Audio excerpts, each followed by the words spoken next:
A história dos hebreus no Egito tem o seu grande ápice no ato libertador de Deus em tirá-los com mão poderosa do jugo imposto pelo faraó da época. Quem seria provavelmente o faraó do Êxodo? Que evidências podemos descobrir que revelem o seu nome? Qual o seu papel na história?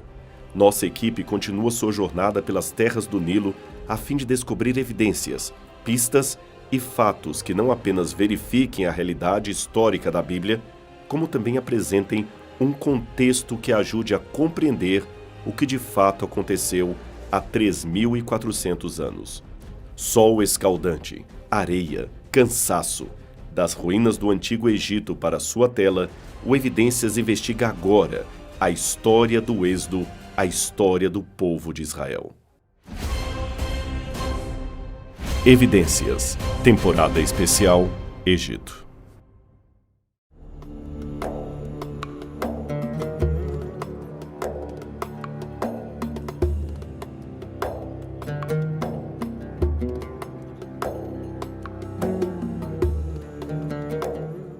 Não há nada mais terrível do que a escravidão de um ser humano pelo outro. Quando lemos no passado sobre esta prática, ficamos nos perguntando como é que os povos antigos continuavam tendo esse tipo de cultura. Se bem que, a rigor, a escravidão existe também em nosso meio, também em nosso tempo. E pode ser que uma sociedade que venha no futuro faça a mesma pergunta a respeito de nós. O curioso, no entanto, embora a evidência seja tardia, é que havia no Egito pessoas que queriam ser escravas e que até pagavam por isso. A simples vontade de não trabalhar pesado, por exemplo, na construção civil, poderia levar um indivíduo a se oferecer para ser escravo no templo de alguma divindade, e isto acontecia algumas vezes. Esse tipo de informação pode até causar perplexidade para muitos leitores modernos. Como é que alguém preferia continuar escravo? Mas, a rigor, a indagação permanece em nossos dias, porque há muitas pessoas que preferem continuar escravas do pecado a se tornarem libertas por Cristo Jesus. Pensam que a filiação a Cristo e a sua lei lhes tirará a liberdade, quando é justamente o contrário. Somente em Cristo é que elas terão paz, liberdade e salvação. A escravidão, lembremos, se dava principalmente por dívidas e derrota num combate militar. Mas havia também casos, como o dos hebreus, que não se encaixavam nem numa coisa nem noutra. Qual seria o tamanho da população egípcia naqueles tempos? E qual seria a proporção entre escravos e cidadãos livres? Os números variam de autor para autor.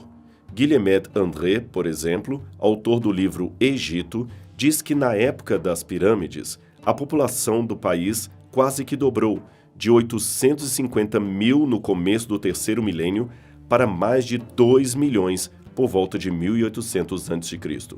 Karl Butzer, no seu Tratado Ecológico sobre o Egito, estima que a população no tempo da 18ª dinastia seria da ordem de 2,5 a 3 milhões de pessoas morando em torno do rio Nilo.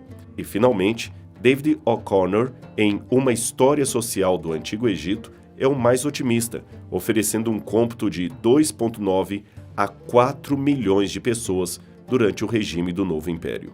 Quanto ao número de escravos, a informação também varia e é hipotética.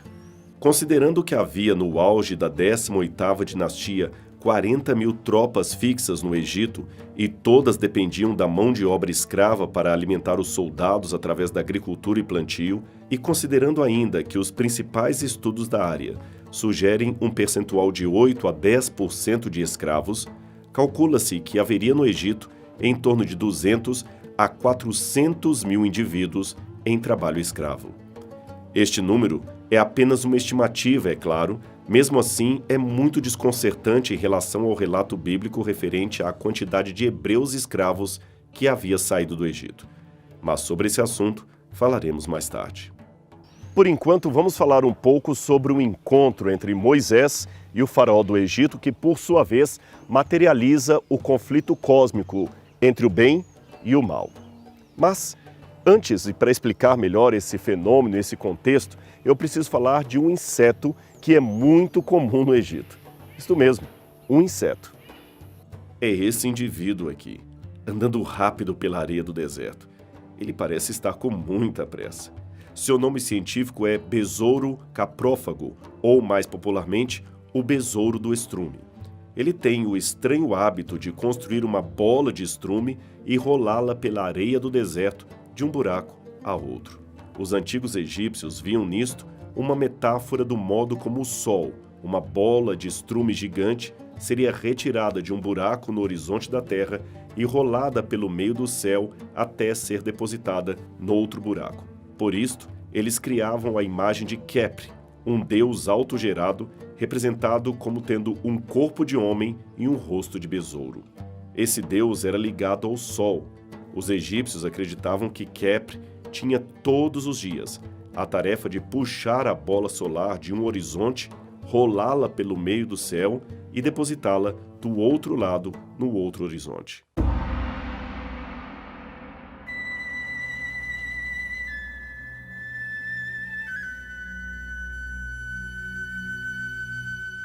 Agora, o ponto central dessa história era o que acontecia com o Sol quando estava oculto, isto é, depois que ele havia sido depositado no horizonte. Uma verdadeira batalha dos deuses contra Apófis, a serpente do mal. Esta era verdadeiramente a encarnação de tudo o que havia de mais terrível e dantesco no universo. Até os deuses a temiam. A Apófis, ou Apep, que já mencionamos no programa anterior, era um ser tão maligno que nenhum ser humano poderia adorá-la. Era o único culto proibido em todo o Egito. Era uma divindade completamente proscrita. Durante o dia claro do deserto, o Sol, Deus Ra, passeava pelo céu seguindo a imaginação dos egípcios.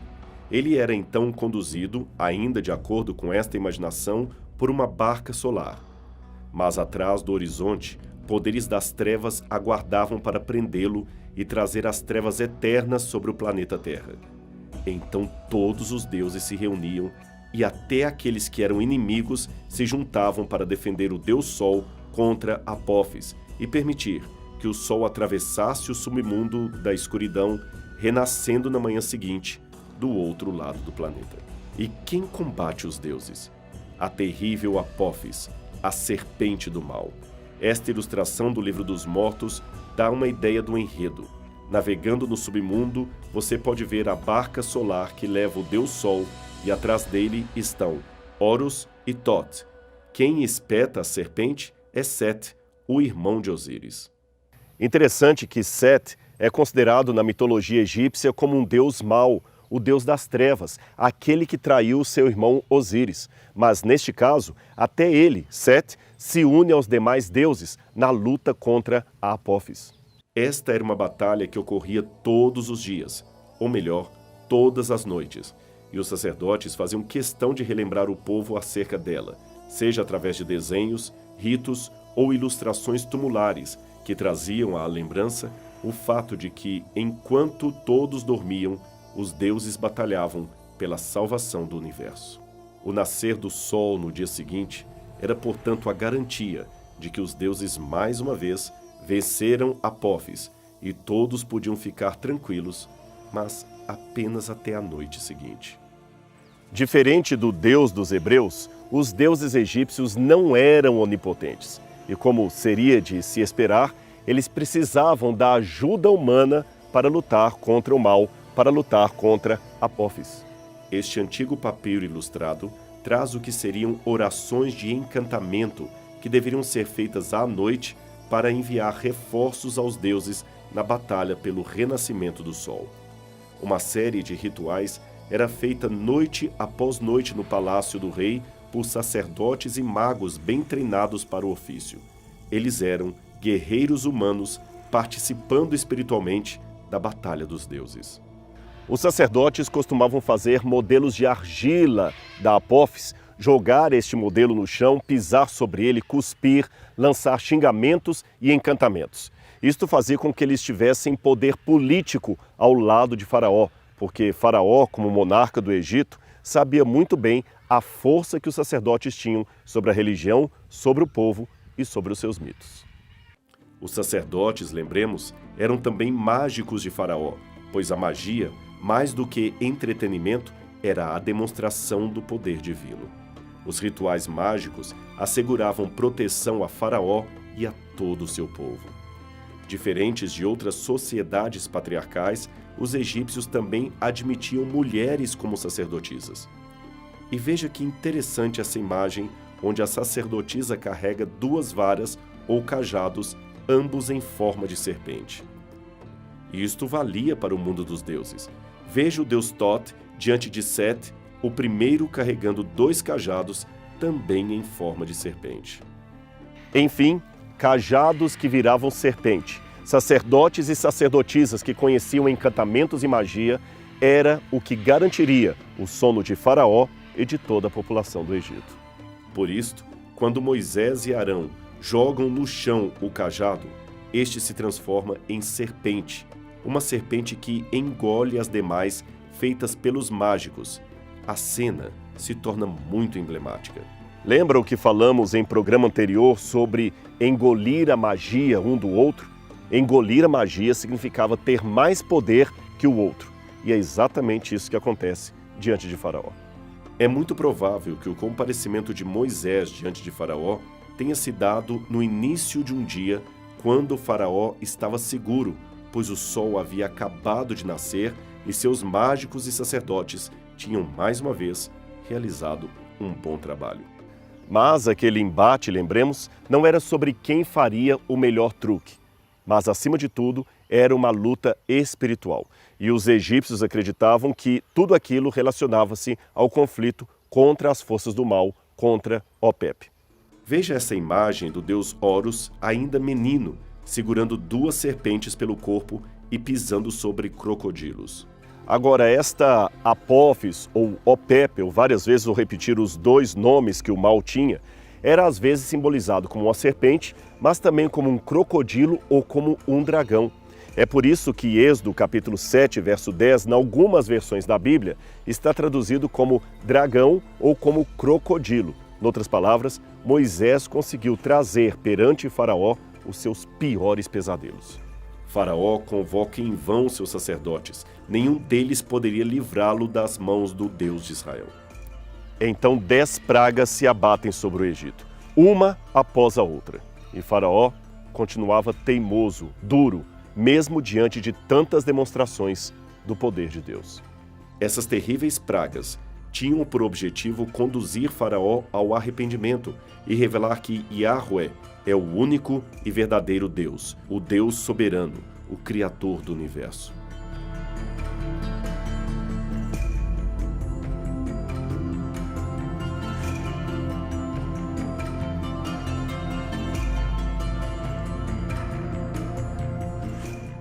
O título Faraó, ou Per-Aó, em antigo egípcio, significava a grande casa. Era um título de divindade, porque o monarca também se autoproclamava filho dos deuses, o que fazia dele um deus em forma humana.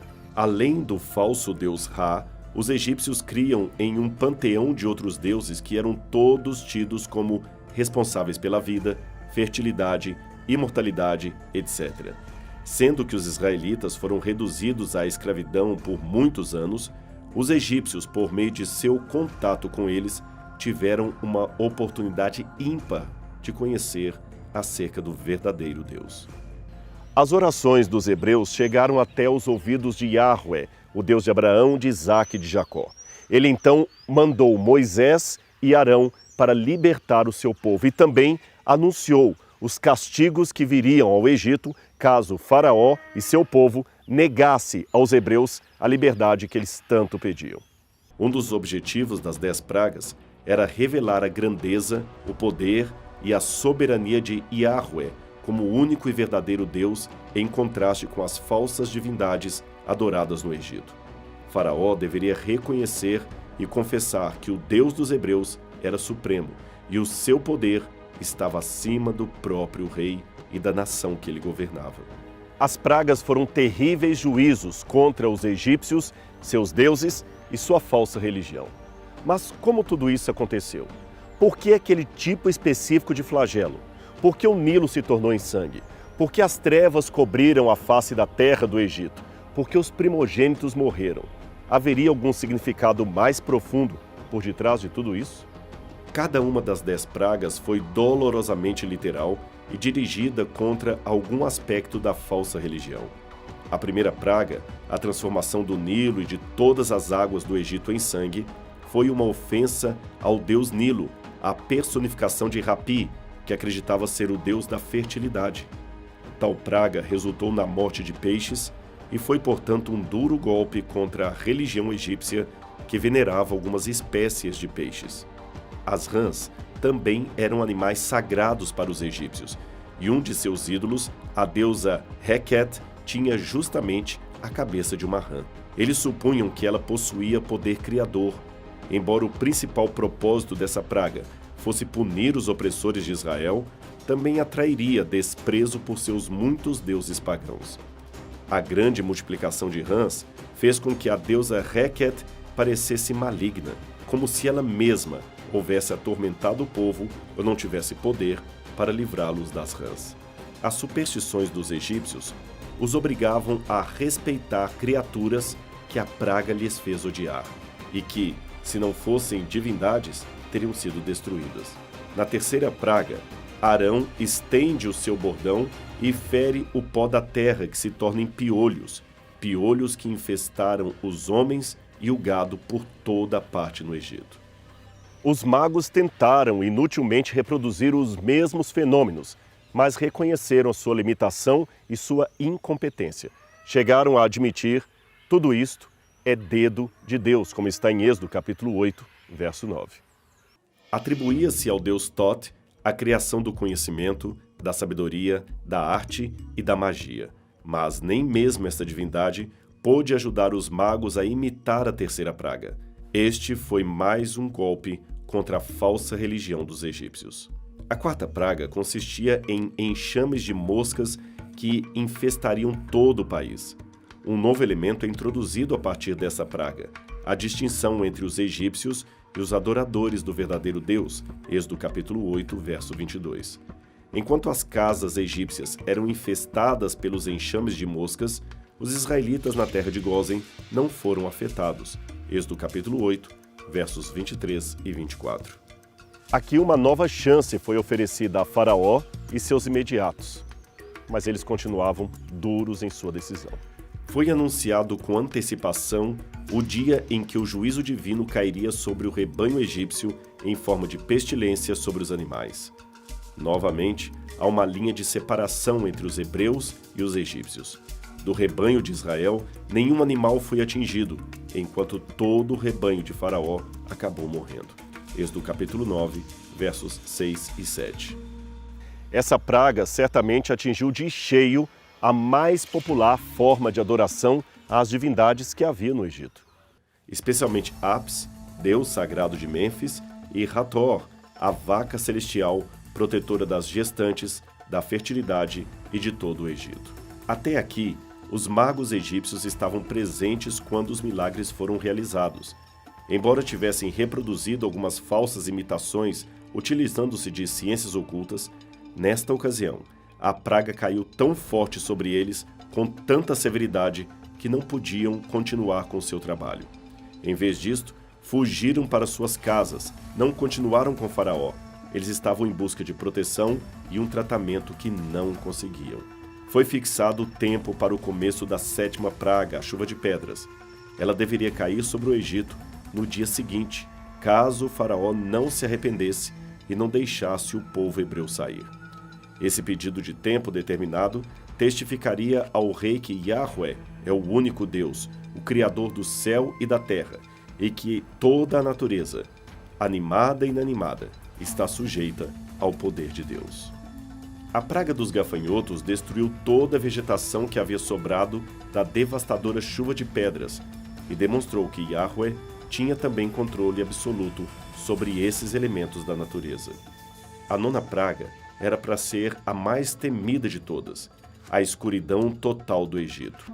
Ela demonstrava, segundo as crenças da época, que os deuses em conjunto perderam a batalha, não permitindo o nascimento do sol. O Egito ficou em trevas tão densas que não era possível enxergar as pessoas e esta escuridão se estendeu por 3 dias. Mas na casa dos hebreus, novamente, havia luz. Nem assim Faraó demonstrou arrependimento. Este golpe cairia sobre os primogênitos dos homens e dos animais. Deus não desejava exterminar os egípcios e seu gado, mas apenas convencê-los de que a oposição a seu propósito não seria mais tolerada. A morte dos primogênitos causou o maior vexame para a religião dos egípcios. Porque naquela noite passarei pela terra do Egito e ferirei na terra do Egito todos os primogênitos, desde os homens até os animais. Executarei juízo sobre todos os deuses do Egito. Eu sou o Senhor.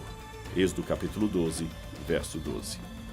Uma comprovação histórica desse episódio pode ser encontrada no texto de um antigo e famoso papiro que está depositado na biblioteca da Universidade de Leiden, na Holanda. Trata-se do papiro de Pulver, que recebeu esse nome por causa do escriba que assim o assina. Um poema de lamento, copiado no século XIII a.C., cujo original seria anterior a isso.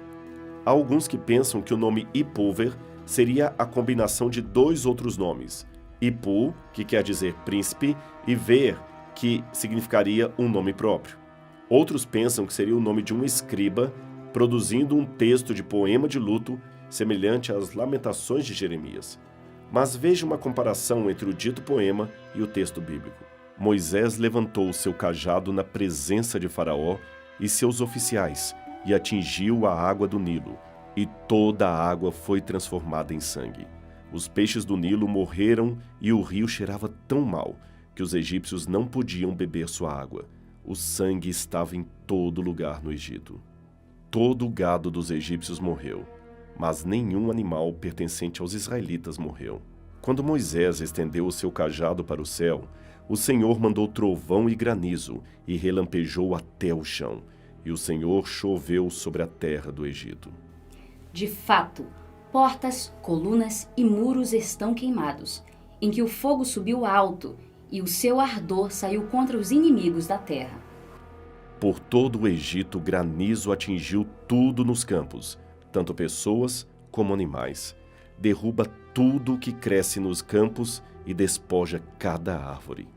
De fato, as árvores são derrubadas e os galhos são arrancados. Os gafanhotos cobriram todo o chão até ficarem pretos. Eles devoraram tudo o que restou depois do granizo, tudo crescendo nos campos e a fruta nas árvores. Nada verde permaneceu na árvore ou planta em toda a terra do Egito. Nem fruta nem forragem podem ser encontrados. Em todos os lugares mal pereceram. Então Moisés estendeu a mão para o céu, e a escuridão total cobriu todo o Egito por 3 dias. A terra do Egito não tem mais luz. Todo o filho primogênito do Egito morrerá, desde o filho primogênito de Faraó, que está sentado no trono, até o filho primogênito da serva, que está ao lado de seu moinho, todo o primogênito dos bois. De fato, os homens são poucos, e aquele que coloca seu irmão no chão está em toda parte. Na verdade, os corações são violentos, a peste é em toda a terra, o sangue está em toda parte, a morte não falta. E a múmia fala, antes mesmo um chega perto disso. O Egito está destruído. Tudo está arruinado. O papiro de Pulver ainda lança um lamento sobre o fato de escravos estarem saindo da terra do Egito, abandonando seus amos para servir ao festival de um deus estranho. Ali também fala de maneira irônica que esses mesmos escravos levavam no pescoço o tesouro e a joia de seus antigos proprietários. Isto é exatamente aquilo que encontramos no texto da Bíblia Sagrada. Êxodo 12, 35 e 36 diz: E os hebreus pediram aos egípcios joias de prata e joias de ouro e vestidos, de modo que esses lhe davam o que pedia, e despojaram aos egípcios. O papiro ainda fala que esse grupo de escravos chegou pequeno no Egito, mas que agora eles estavam em toda parte, isto é, haviam crescido numericamente, e que um dentre eles teve um sepultamento digno de Horus, e que os seus ossos agora estavam sendo transportados num caixão móvel.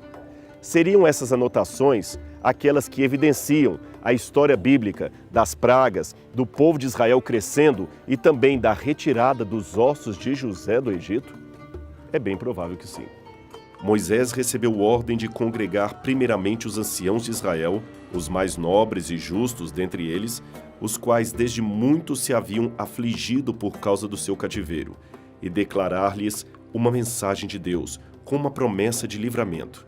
Devia então ir com os anciãos perante o rei e dizer-lhe: O Deus dos hebreus nos encontrou e, portanto, deixa-nos ir agora a caminho de 3 dias no deserto, para que ofereçamos sacrifícios ao Senhor. Êxodo capítulo 3, verso 18. Moisés fora prevenido de que Faraó resistiria ao apelo de deixar ir Israel. Todavia, a coragem do servo de Deus não deveria faltar, pois o Senhor, com isto, aproveitaria a ocasião para manifestar o seu poder perante os egípcios, perante Faraó e perante o seu próprio povo. Eu estenderei a minha mão e ferirei ao Egito com todas as minhas maravilhas que farei no meio dele. Depois vos deixará sair. Êxodo capítulo 3, verso 20. E foi assim, levantando elementos da egiptologia, da história e da arqueologia, que pretendemos ter trazido para você um cenário hipotético com elementos extra-bíblicos de como tudo provavelmente aconteceu. Mas ainda falta descobrir um elemento-chave. Quem seria o famigerado faraó que perseguiu o povo de Israel neste período e até morreu sob as águas do Mar Vermelho? Mas sobre esse assunto falaremos só semana que vem, no próximo programa Evidências.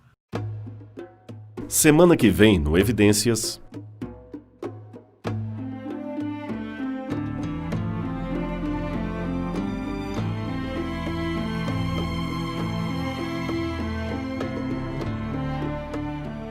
A ideia que muitos têm é que depois do episódio do Êxodo, os sacerdotes não encontraram o corpo de Faraó às margens do Mar Vermelho. Em virtude disto, acabaram sepultando outra pessoa no lugar do rei para que o povo não soubesse da terrível novidade, ou seja, que Faraó morreu afogado no mar.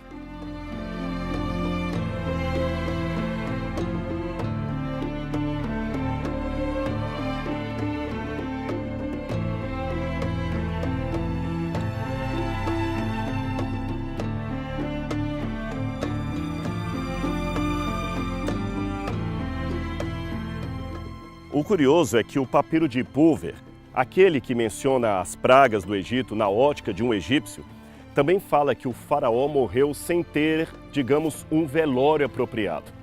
E talvez essa múmia explique o porquê desta menção no papiro de Pulver.